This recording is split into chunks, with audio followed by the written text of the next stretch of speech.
आप सभी को सुंदर शरद पूर्णिमा की बहुत बहुत बधाई हो।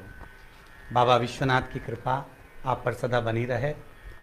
आ गया शरद पूर्णिमा की रात्रि।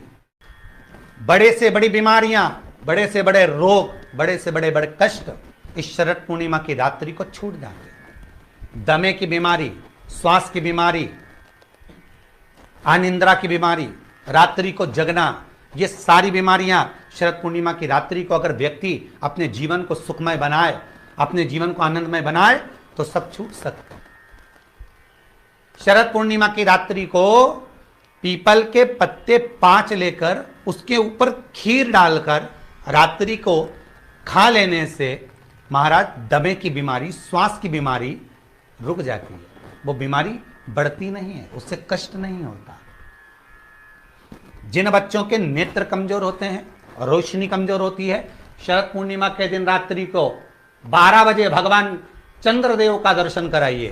5 से 7 मिनट तक नयन मिलाएं चंद्रदेव के साथ और बाद में एक पीपल के पत्ते पर खीर जो चंद्र के नीचे रखी हुई है उसी खीर को चटा दीजिए। फिर चंद्र का दर्शन कराओ, फिर खीर को चटा दीजिए। महाराज नयन की ज्योति बढ़ती है, नींद नहीं आती तो निंद्रा देवी प्रवेश करती है, निंद्रा अच्छी आती है, आनंदित होता है।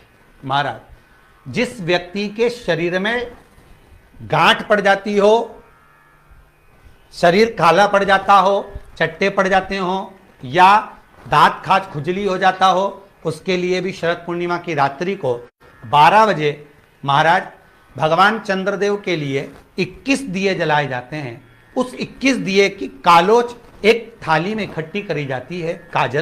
कालोच को इकट्ठी कर कर शरीर में गाय के घी के साथ में जहां जहां जगह पर चट्टे हैं, गांठ है, वहां लगाया जाता है। उसको 5 या 7 दिन लगाइए। उसके बाद में रोज प्रतिदिन लगाने के आधे घंटे बाद स्नान कर लीजिए, आराम लगना प्रारंभ हो जाता है। महाराज आज शरद पूर्णिमा की रात्रि से लेकर कार्तिक पूर्णिमा की रात्रि के बीच में जो दामोदर भगवान का, कृष्ण का, शिव का मंगल आनंद करेगा, अभिषेक करेगा, पूजन करेगा, स्मरण करेगा, उसके सारे दुख दरिद्र दूर हो जाएंगे। रात्रि को आप बड़े प्रेम से खीर बनाओ, चंद्रदेव की साक्षी में रखो, भोग लगाओ भगवान श्री हरि को। बन सके अगर लक्ष्मी की कमी है, लक्ष्मी नहीं आ रही है, व्यापार नहीं चल रहा है, तकलीफ बहुत ज्यादा है, घर में कष्ट है, कर्जा ज्यादा है, तो एक तांबे के कलश के ऊपर, तांबे के कलश में पानी भरना, कटोरी रखना, उस पर लक्ष्मी जी की मूर्ति रखना। लक्ष्मी जी की मूर्ति नहीं हो तो चांदी का सिक्का रखना। उसके सम्मुख में आप 31 दीपक 31 दीपक घी के लंबी बाती के जला देना। महाराज एक एक कमल गट्टा उस 31 दिए के अंदर डाल देना और लक्ष्मी जी का पूजन करना, लक्ष्मी जी का स्मरण करना, खीर का भोग लगाना, पान के पत्ते पर खीर रखना, 5 पत्ते पर खीर का भोग लगाना और माता लक्ष्मी से विनती करना। सुबेरे 4 बजे तक वो रखे रहने देना, सुबह 4 बजे वो उठाना, लक्ष्मी को वापिस तिजोरी में या सिक्का हो तो उसको अलमारी में रख देना।